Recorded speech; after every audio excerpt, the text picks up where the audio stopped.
Assalamualaikum warahmatullahi wabarakatuh. Alhamdulillahirrahmanirrahim. Wassalatu wassalamu ala asrofil anbiya wal mursalin wa ala alihi wa sahbihi ajmain amma ba'du. Yang saya hormati Bapak Imron Rosidi selaku dosen pembimbing mata perkuliahan bimbingan konseling serta teman-teman yang saya banggakan.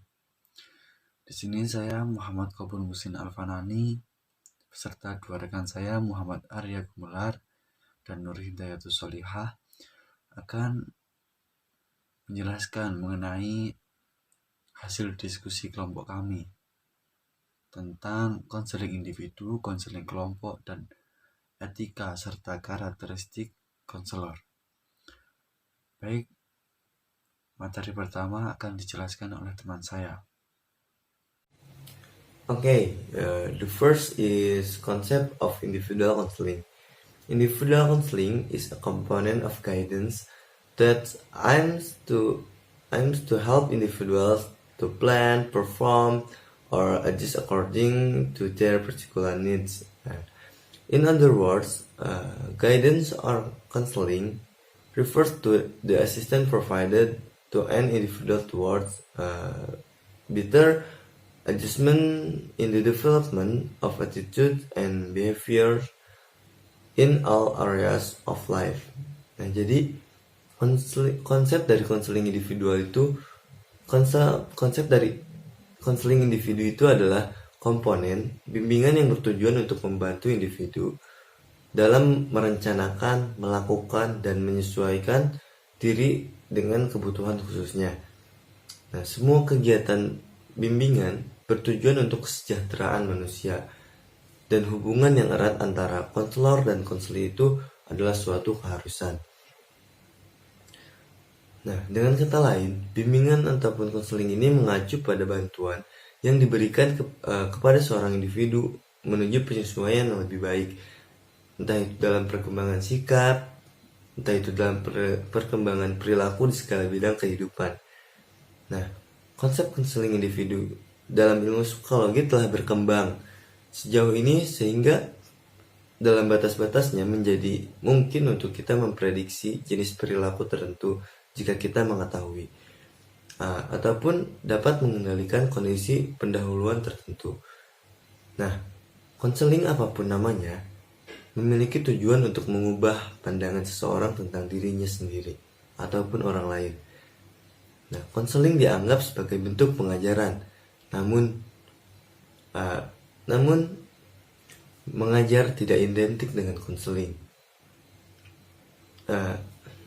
Ini adalah proses perkembangan. Konselor seperti guru tidak terlibat dalam situasi belajar, namun juga terlibat dalam proses belajar mengajar. Konselor harus menyadari asumsi yang dibuatnya dalam setiap situasi, setiap saat. Nah, next is individual counseling needs. An individual needs for assistance in making decision, planning action, and making adjustment to life situation. In addition, one of the responsibilities of the counselor individual counseling situation is to help the individual find the underlying cause of the problem. The problem may from his home, work, school, dan lain-lain. Nah, jadi kebutuhan dari konseling individu adalah kebutuhan akan bantuan dalam membuat keputusan, merencanakan tindakan, dan membuat penyesuaian terhadap situasi kehidupan. Nah, ini dapat dipusatkan di salah satu bidang pengalamannya yang sekarang ataupun masa depan. Nah, sangat sedikit masalah yang terbatas pada suatu area. Sikap individu terhadap situasi yang membutuhkan keputusan dan kemampuannya untuk memenuhinya biasanya merupakan hasil dari banyak faktor. Nah, tujuan yang akan dilayani oleh konseling berkaitan langsung dengan usia, minat, dan pengalaman dari konseling itu sendiri. Nah, selain itu, salah satu tanggung jawab dari konselor dalam situasi konseling individu adalah membantu individu untuk menemukan penyebab yang sangat dasar dari masalahnya. Nah, konseling itu mungkin berasal dari pengalamannya di rumah ataupun sekolah, di tempat kerja, ataupun dalam hubungan sosial ataupun kegiatan rekreasi lainnya yang dihadapi oleh konseling. Nah, next is the nature of individual counseling problems. Many counselors have been strictly instructed to recognize that there are some emotional and personal problems to avoid. And this problem is a psychotherapy work.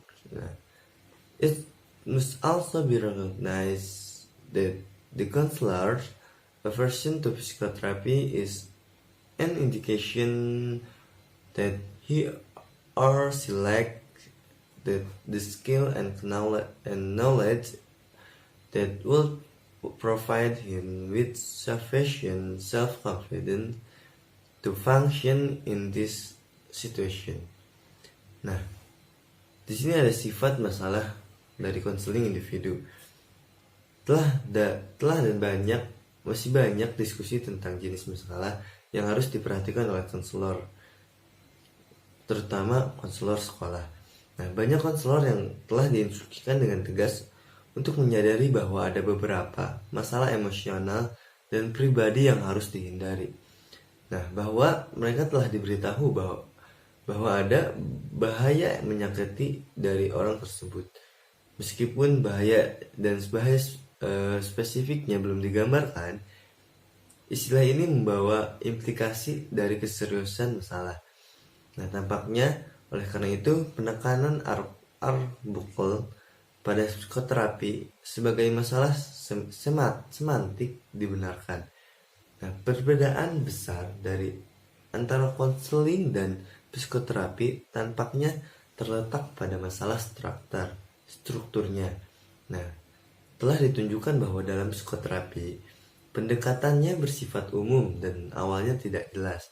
Nah, sedangkan dalam konseling seperti yang bisa dilihat bahwa hubungan tersebut melibatkan masalah tertentu.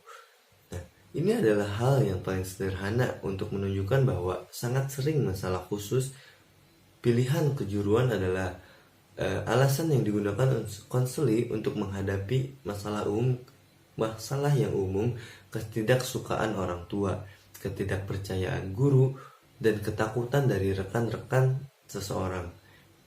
Nah, harus diakui juga bahwa keengganan konselor terhadap psikoterapi merupakan indikasi bahwa ia tidak memiliki keterampilan dan pengetahuan yang akan memberinya cukup keyakinan diri untuk berfungsi dalam situasi yang tidak memiliki kenyamanan. Nah, fakta terakhir adalah bahwa membuat pilihan kejuruan seringkali membutuhkan pemeriksaan dan evaluasi masalah pribadi. Nah, next is formal individual counseling. Counseling perorangan formal. Nah, yang pertama ada prosedur klinis, clinical procedures. Clinical procedure used as a teaching guide for cases of serious emotional disorders. Nah, pendekatan klinis digunakan sebagai pedoman mengajar untuk kasus-kasus gangguan emosional yang lebih serius, yang bersifat serius. Nah, di mana banyak faktor maladjustif baik di dalam maupun di luar individu yang tampaknya bekerja. Nah, studi dan pengobatan kasus ini mungkin memerlukan waktu yang relatif lama.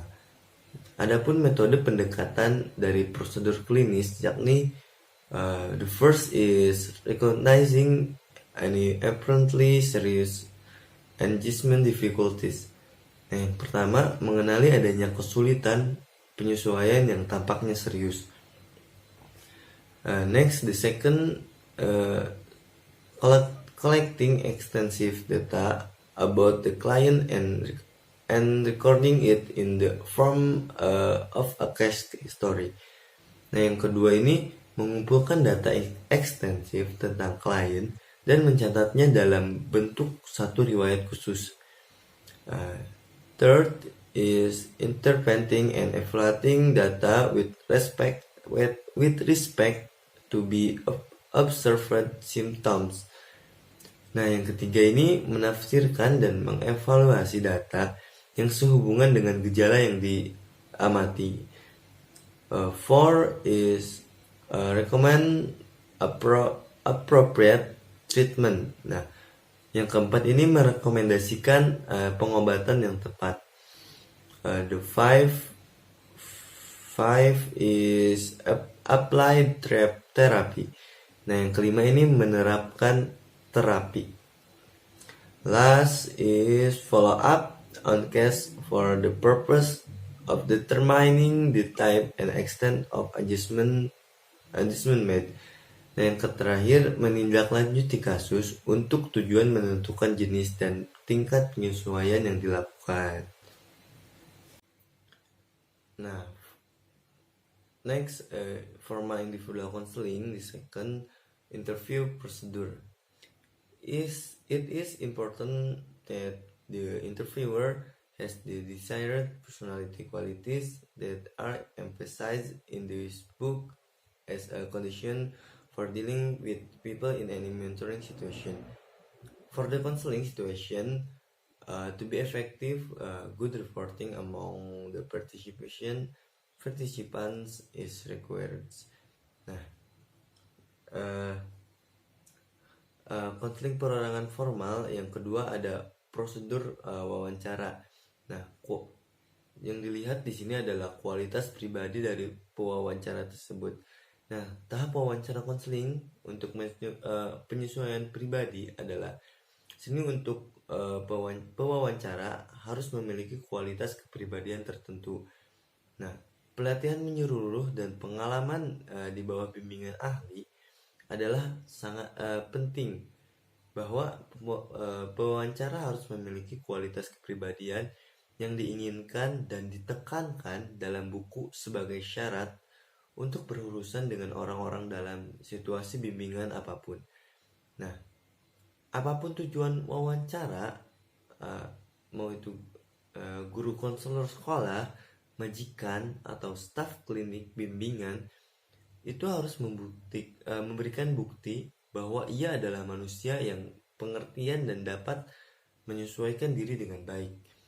Nah, dalam wawancara penyesuaian khususnya memiliki kualitas ini sangat penting. Nah, agar suatu hasil konseling ini menjadi efektif, laporan baik di antara para peserta sangat diperlukan. Nah, hubungan ini dapat dicapai karena konselor membantu menghidupkan kembali ketegangan konseling. Nah, dengan senyuman ramah ataupun komentar santai dengan nada yang lebih ringan. Begitu. Next is individual counseling benefits. Keuntungan dari counseling individu. Yang pertama, collect information that can better facilitate future works. Nah, yang pertama ini, keuntungan yang pertama adalah mengumpulkan informasi yang dapat memfasilitasi pekerjaan di masa depan dengan lebih baik. Keuntungan benefits yang kedua ini, individual counseling is useful for identified problems from family, work-related stress problems, problem with the meaning of life. Nah, jadi keuntungan yang kedua ini, konseling individu berguna untuk masalah yang diidentifikasi seperti yang berasal dari keluarga, masalah stres terkait pekerjaan, dan masalah tentang makna hidup. Benefit yang ketiga, ini can help make change in a couple or family. Ya, benefit yang ketiga ini, keuntungan yang ketiga, dapat membantu membuat perubahan dalam pasangan ataupun dalam keluarga. Selanjutnya, selain ada benefit ataupun keuntungan, ada juga of individual counseling, yakni kekurangan dari individual counseling individu. Yang pertama yakni only hear the perspective of one person. Nah, kekurangan yang pertama itu hanya mendengar perspektif dari satu orang saja. Nah, adapun kekurangan yang kedua yakni repairing a relationship is much more difficult to achieve through individual counseling. Yang kekurangan yang kedua ini memperbaiki hubungan jauh lebih sulit dicapai melalui konseling individu. Oke, thank you. Baik, di sini saya akan menjelaskan materi mengenai definition of group counseling atau pengertian konseling kelompok. Group counseling is an extension of individual counseling. Basically, this group counseling helps each individual to develop insight about himself and help solve problems with the social process of group dynamics and group facilitation. Konseling kelompok merupakan perpanjangan dari konseling individu. Pada dasarnya, konseling kelompok ini membantu setiap individu untuk mengembangkan wawasan tentang dirinya dan membantu menyelesaikan masalah dengan proses sosial dinamika kelompok dan fasilitasi kelompok. Dalam konseling kelompok, individu mengeksplorasi dan menganalisis masalah mereka bersama-sama, sehingga mereka dapat memahaminya dengan baik, belajar mengatasi dan mengambil keputusan dengan benar. Dengan berkelompok, seorang individu akan lebih dekat dengan orang lain yang memberikan dukungan serta memahami dan menerima dirinya. Konseling kelompok sendiri memiliki 3 dimensi, yaitu perbaikan, preventif, dan pengembangan. Tetapi jika pada situasi sekolah, lebih menekankan pada aspek preventif dan pengembangan, karena sekolah sebagai lembaga pengajaran dan bimbingan kepada siswa secara normal. Selanjutnya yaitu group counseling assumption, atau yang artinya asumsi konseling kelompok. Asumsi konseling kelompok ini didasarkan pada 3 asumsi. Yang pertama yaitu an individual has the talent needed to trust and be trusted by other group member. Yang artinya, asumsi pertama yaitu seorang individu memiliki bakat yang diperlukan untuk mempercayai dan dipercaya oleh anggota kelompok lain.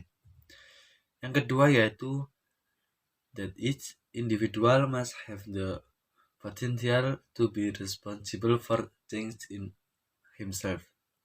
Yaitu setiap individu wajib memiliki potensi untuk bertanggung jawab atas perubahan pada dirinya sendiri.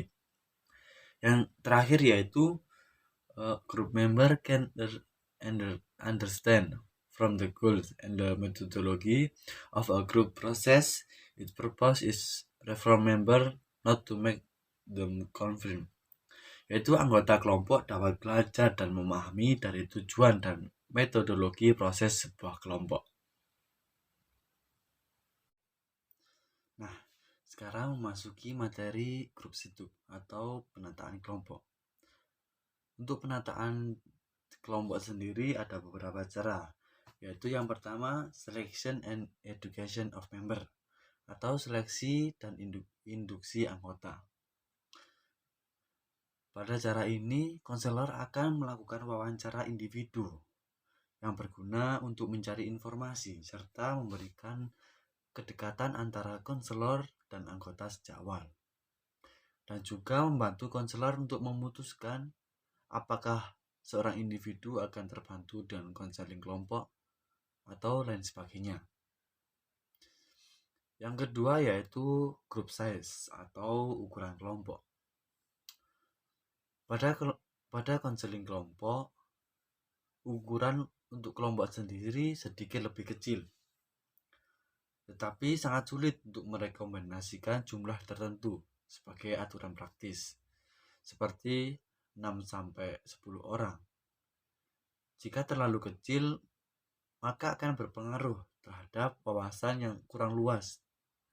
Dan jika terlalu besar, maka konseling tersebut tidak akan terkendali secara menyeluruh. Yang ketiga yaitu grup composition atau komposisi kelompok. Ada kontroversi mengenai komposisi kelompok untuk konseling kelompok ini. Perbedaan pendapat mengenai apakah kelompok harus homogen atau heterogen sehubungan dengan masalah pendidikan, kecerdasan, usia, jenis kelamin, dan lain sebagainya. Contohnya seperti menurut Hinskele dan Herman, beliau merekomendasikan kelompok heterogen yang terdiri dari anggota dengan berbagai keluhan dan gejala.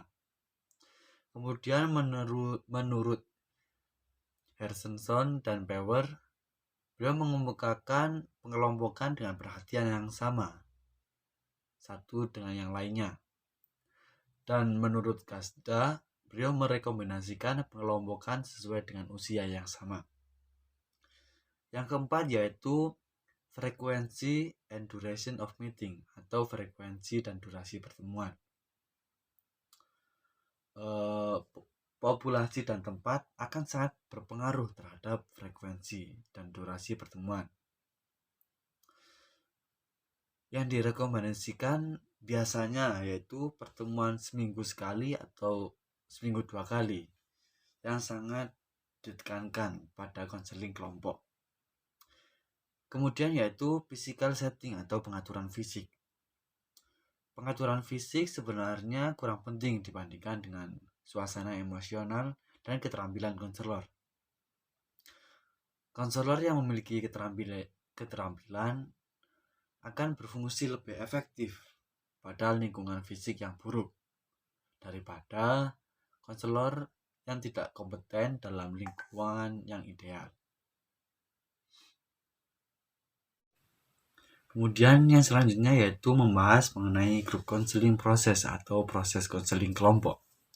Yang pertama yaitu early exploration stage atau tahap eksplorasi awal. In this stage, the situation can still be said to be awkward because they are still they and do not know each other. Pada tahap ini, situasi masih bisa dikatakan canggung oleh anggota kelompok karena masih malu dan tidak kenal satu sama lain. Jika kita sebagai konselor, kita harus menjelaskan perannya dan juga peran anggota kelompok tersebut. Dan juga membantu mengatur fasilitatif untuk mengembangkan kepercayaan anggota kelompok. Biasanya pada tahap ini, konselor akan mencontohkan dengan baik dan membentuk sikap dan keterampilan fasilitatif dan komunikatif di antara para peserta. Yang kedua yaitu transition stage atau tahap transisi. And this stage, members are faced with the need to explore more deeply to express themselves. Pada tahap ini, para anggota dihadapkan pada kebutuhan untuk mengeksplorasi lebih dalam, untuk mengungkapkan diri, membuat orang lain tahu lebih banyak tentang diri sendiri, lebih intensif dan berinteraksi lebih aktif dengan orang lain jika mereka ingin maju. Dengan tersebut, konselor akan mengajarkan anggota kelompok untuk belajar bekerja melalui konflik dan bergerak maju menuju eksplorasi yang lebih otentik. Sekarang yang ketiga, yaitu stage of work atau tahap kerja. At this stage, the member will be closer to each other and more aware of people problems. They are mutually supportive and cooperative because they are ready to each other. Pada tahap ini, para anggota akan lebih dekat satu sama lain dan lebih menyadari masalah orang.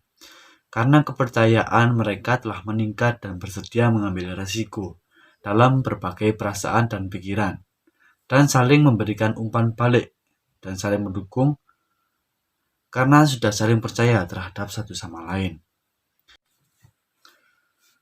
Kemudian yang terakhir yaitu consolidation and termination, atau konsolidasi dan pengakhiran. Termination is not just stopping.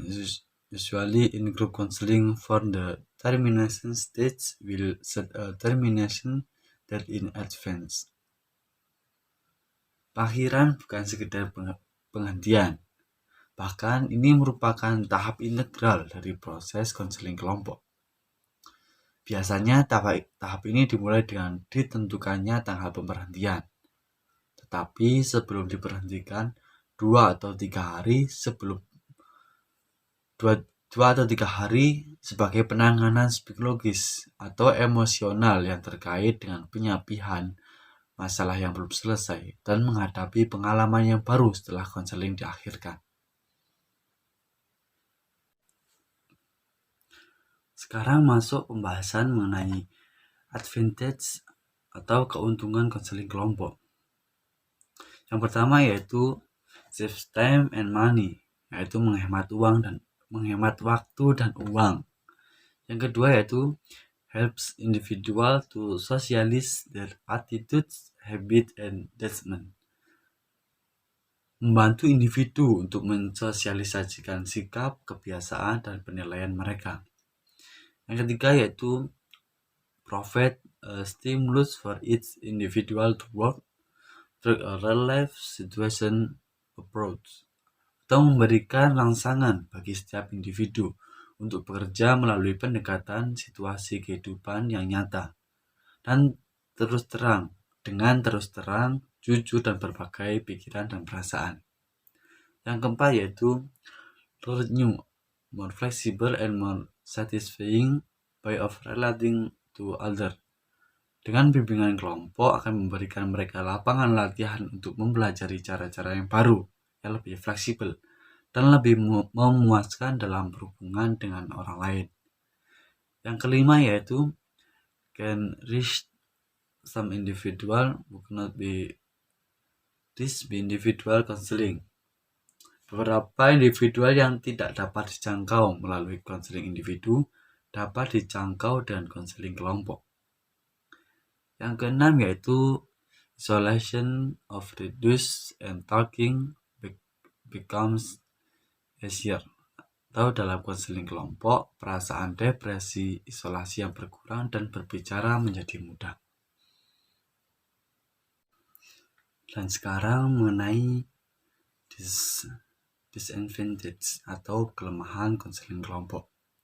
Yang pertama yaitu group counseling is not suitable for all individuals, atau konseling kelompok tidak cocok untuk semua individu. Yang kedua yaitu personal problems cannot be discussed in group, atau masalah pribadi tidak dapat didiskusikan secara kelompok. Dan yang terakhir yaitu counselor do not have control over the situation of group counseling, atau konselor kurang memiliki kendali atas situasi dalam konseling kelompok. Okay, then I will explain about ethic and characteristic of counselor. A professional counselor must have professional ethic and attitude. Counselor professional ethics are behavioral rules that become a reference for counselor in carrying out their duties or responsibilities is providing guidance and counseling service to counselor. Baik, di sini saya akan menjelaskan mengenai etika dan karakteristik seorang konselor. Seorang konselor yang profesional pastinya memiliki etika dan sikap yang profesional pula. Nah, di sini saya akan menjelaskan apa sih etika profesional itu. Etika profesional seorang konselor adalah kaidah-kaidah perilaku yang menjadi rujukan bagi seorang konselor dalam menjalankan tugas dan juga tanggung jawabnya dalam memberikan bimbingan maupun layanan kepada seorang pasien atau seorang konseli. Ada seorang ilmuwan yang menjelaskan mengenai kaidah-kaidah apa saja yang terdapat di dalam etika profesional tersebut. According to Fabian, the behavioral rules referred to above are as follows. 1. Everyone has the right to receive respect as a human being and to receive counseling service regardless of ethnicity, religions, and culture. 2. Every human has the right to development and direct themselves. 3. Everyone has the right to choose and responsibilities for the decision they make. Mungkin itu saja pemaparan materi dari kelompok kami. Kurang lebihnya kami mohon maaf. Wassalamualaikum warahmatullahi wabarakatuh. 5. The consular relationship with the counselee is a helpful relationship based on a code of ethics. 6. Work in team with other professional counseling. 7. Organizing service in accordance with the authority and professional code of ethics for counselor. 8. Carry out referral as needed. 9. Prioritizing the interests of the counselee over the personal interests of the counselor. Yang pertama, saya akan bahas mengenai pendapat dari Fabian. Menurut beliau, ada beberapa kaidah yang terkandung di dalam etika profesional seorang konselor. Yang pertama yaitu setiap manusia memiliki hak untuk mendapatkan penghargaan dan layanan bimbingan konseling. Jadi, setiap manusia yang ada di bumi ini memiliki hak untuk mendapatkan layanan konseling tanpa memandang ras, suku, bangsa, maupun agama. Dan yang kedua, setiap manusia memiliki hak untuk berkembang dan juga menentukan pilihannya sendiri-sendiri. Dan yang ketiga, yaitu setiap manusia memiliki hak untuk bertanggung jawab atas pilihan yang telah dipilihnya. Dan yang keempat, yaitu seorang konselor harus mendampingi seorang konselor harus mendampingi anak muridnya ini dalam proses pengembangan dirinya melalui bimbingan konseling secara profesional. Dan yang kelima, hubungan antara konselor dan konseli harus didasari oleh kode etik yang telah tertulis pada etika profesional seorang konselor. Yang keenam, seorang konselor harus mampu bekerja sama dengan para konselor profesional lainnya. Dan yang ketujuh, yaitu seorang konselor harus menyelenggarakan layanan sesuai dengan kewenangan dan kode etik profesional konselor. Yang kedelapan, seorang konselor harus melaksanakan referral sesuai dengan kebutuhan dari konseli. Dan yang terakhir, yaitu kesembilan, seorang konselor harus mendahulukan kepentingan konseli daripada kepentingan dirinya sendiri. Corey explained that there are 5 basic principles of counselor. The 5 basic principles will be explained as follows. 1. Anatomy. These principles show a person's freedom to choose a counselor in dealing with his problem. 2. Code of ethics. A professional counselor do not violate the code of ethics as a counselor and client. 3. Full of love, able to produce better condition for a client. 4. Principle of justice. Every client must be the same, regardless of any factor. 5. Loyalty. Give to promise mean that he must be committed to his service. Selain itu, ada seorang ilmuwan yang bernama Corey. Beliau juga mengemukakan pendapatnya mengenai etika profesional seorang konselor. Beliau berpendapat bahwa ada 5 prinsip yang terkandung di dalam etika profesional seorang konselor. Kita akan mengupas satu persatu dari kelima prinsip ini. Yang pertama yaitu otonomi. Prinsip ini menunjukkan bahwa setiap orang memiliki kebebasan untuk memilih seorang konselor dalam menyelesaikan masalahnya. Dan seorang konselor harus pintar-pintar promosi dengan menunjukkan keunikan dari metode konselingnya agar dipilih oleh pasien atau klien ini. Dari prinsip ini berdampak bahwa seorang konselor harus mempunyai ilmu yang benar agar dapat menyelesaikan masalah yang dimiliki oleh klien ini. Dan juga seorang konselor yang profesional harus menunjukkan solusi atau jalan terbaik yang dapat menyelesaikan masalah dari klien ini. Prinsip yang kedua yaitu tidak melanggar kode etik antara konselor dan juga pasien atau klien. Maksudnya yaitu seorang konselor harus menghindari atau berusaha untuk tidak mengambil resiko dari proses konseling yang dilakukannya, baik masalah fisik, emosi, psikologis, ataupun tingkah laku yang berpotensi untuk menyinggung perasaan maupun feeling dari klien tersebut. Yang ketiga yaitu full of love atau penuh dengan kasih sayang. Maksud dari prinsip ini yaitu menjelaskan bahwa proses konseling mampu menghasilkan kondisi yang lebih baik bagi seorang pasien atau seorang klien. Jadi secara alami proses konseling ini dapat menghasilkan perubahan pada klien menggunakan pendekatan-pendekatan konselingnya. Dan yang keempat yaitu menggunakan prinsip keadilan. Maksud dari prinsip ini yaitu proses konseling yang dilakukan kepada klien harus sama porsinya. Jadi tidak boleh membeda-bedakan klien satu dengan klien yang lainnya. Yang kelima yaitu menggunakan prinsip kesetiaan. Maksudnya yaitu kesetiaan berarti seorang konselor harus memberikan janji yang benar dan tidak memberikan janji palsu kepada seorang klien. Artinya seorang konselor harus berkomitmen dalam melakukan pekerjaannya. Okay, then let's talk about the characteristic of a counselor. There are several characteristics that must be owned by a counselor. Oke, selanjutnya kita akan membahas mengenai karakteristik-karakteristik apa saja yang harus dimiliki oleh seorang konselor. Some of the characteristics of counselor are: 1. Have an identity, memiliki identitas. 2.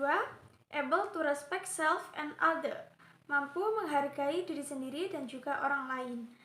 3. Open to change, yaitu terbuka untuk berubah. 4. Make life-oriented change, mampu membuat pilihan dalam hidup. Yang kelima yaitu authentic, sincere, and honest, autentik, tulus, dan jujur. Yang keenam, have a sense of humor, memiliki selera humor. Yang ketujuh, willing to admit mistake, mau mengakui kesalahan. Yang kedelapan, live in the present, hidup di masa sekarang. Yang kesembilan, appreciates cultural influence, menghargai pengaruh budaya. Yang kesepuluh, have a genuine interest in the welfare of other, yaitu memiliki minat yang tulus pada kesejahteraan orang lain. Yang ke-11 yaitu have effective interpersonal skills, memiliki keterampilan impersonal yang efektif. Dan yang ke-12 be immersed in work and the first meaning from it, menyatu dalam pekerjaan dan juga memperoleh makna dari itu. Dan yang ke-13 yaitu have high spirit, yaitu memiliki semangat yang tinggi. Dan yang terakhir, able to maintain healthy boundaries, mampu mempertahankan batasan yang sehat. Oke, sekarang saya akan mengupas satu persatu mengenai karakteristik yang harus dimiliki oleh seorang konselor. Yang pertama yaitu have an identity, yaitu memiliki identitas. Jadi maksudnya seorang konselor harus tahu mereka itu siapa dan juga apa yang mereka inginkan di masa mendatang. Mereka itu ingin menjadi apa gitu. Dan yang kedua yaitu mampu menghargai diri sendiri dan orang lain. Jadi seorang konselor harus bisa memberi dan menerima bantuan dan cinta dari rasa harga diri dan kekuatan yang mereka miliki. Jadi seorang konselor ini harus merasa cukup dengan orang lain dan juga membiarkan orang lain merasa kuat oleh dirinya. Dan yang ketiga yaitu terbuka untuk berubah. Maksudnya seorang konselor harus mau berubah atau keluar dari zona nyaman ketika apa yang mereka gunakan tidak sesuai dengan kepuasan dari seorang klien. Jadi mereka harus memiliki kemampuan untuk berubah menjadi orang yang seperti klien inginkan gitu. Yang keempat yaitu membuat pilihan yang berorientasi pada kehidupan. Maksudnya yaitu seorang konselor sudah sadar sejak dini bahwa keputusan yang mereka buat tentang diri mereka sendiri, orang lain, dan dunia. Jadi mereka tidak berkorban dari keputusan awal ini, dan mereka juga bersedia untuk merevisinya di tengah jalan ketika diperlukan. Mereka juga harus berkomitmen untuk hidup sepenuhnya daripada hanya puas sebentar saja. Dan yang kelima yaitu otentik, tulus, dan jujur. Seorang konselor tidak boleh bersembunyi di belakang topeng maupun di belakang pertahanan orang lain. Dan yang keenam yaitu memiliki selera humor. Jadi seorang konselor harus mampu menempatkan acara hidup dalam perspektif, sehingga mereka tidak lupa bagaimana cara tertawa, terutama di kelemahan dan kontradiksi mereka sendiri. Yang ketujuh yaitu bersedia mengakui kesalahan. Jadi seorang konselor ini harus bersedia mengakui kesalahan yang mereka berbuat, baik kecil maupun besar. Namun mereka juga tidak berlarut-larut dalam kesengsaraan ini. Mereka harus segera bangkit untuk memperbaiki kesalahan-kesalahan yang mereka perbuat. Dan yang kedelapan yaitu hidup di masa sekarang. Maksudnya seorang konselor tidak harus terpaku pada masa lalu dan juga tidak harus terpaku pada masa depan. Jadi mereka harus mampu mengalami dan menjadi hadir dengan orang lain di masa yang sekarang. Dan yang kesembilan yaitu menghargai pengaruh budaya. Maksudnya seorang konselor harus sadar akan bagaimana pengaruh budaya pada diri mereka. Dan juga mereka harus menghormati keragaman nilai-nilai yang dianut oleh budaya orang lain. Mereka juga sensitif terhadap keunikan perbedaan yang timbul dari kelas sosial, ras, orientasi seksual, dan juga jenis kelamin. Yang ke-10 yaitu memiliki minat yang tulus pada kesejahteraan orang lain. Maksudnya seorang konselor harus memiliki minat kepada kesejahteraan orang lain, dan minat ini harus didasarkan pada rasa hormat, perhatian, kepercayaan, dan juga penilaian nyata terhadap orang lain. Dan yang ke-11 yaitu memiliki keterampilan interpersonal yang efektif. Maksudnya seorang konselor harus mampu memasuki dunia orang lain tanpa tersesat di dalamnya. Dan juga mereka harus berusaha untuk menciptakan hubungan kolaboratif antara konselor dan juga konseli. Mereka tidak menampilkan diri mereka sendiri sebagai tenaga penjualan yang dipoles, namun mereka memiliki kapasitas untuk mengambil milik orang lain dan bekerja sama menuju tujuan yang konseptual. Dan yang ke-12 yaitu menyatu dalam pekerjaan dan memperoleh makna darinya. Maksudnya yaitu seorang konselor harus menyatu dengan pekerjaannya. Jadi mereka dapat menerima imbalan yang mengalir dari pekerjaan ini, namun mereka juga tidak merasa diperbudak oleh pekerjaan mereka. Dan yang ke-13 yaitu memiliki semangat yang tinggi. Jadi seorang konselor harus memiliki keberanian untuk mengejar gairah, dan mereka harus bersemangat tentang kehidupan dan pekerjaan mereka. Dan yang terakhir yaitu mampu mempertahankan batasan yang sehat. Maksudnya, meskipun seorang konselor ini berhubungan dengan seorang konseli, mereka harus berusaha untuk hadir sepenuhnya untuk klien mereka.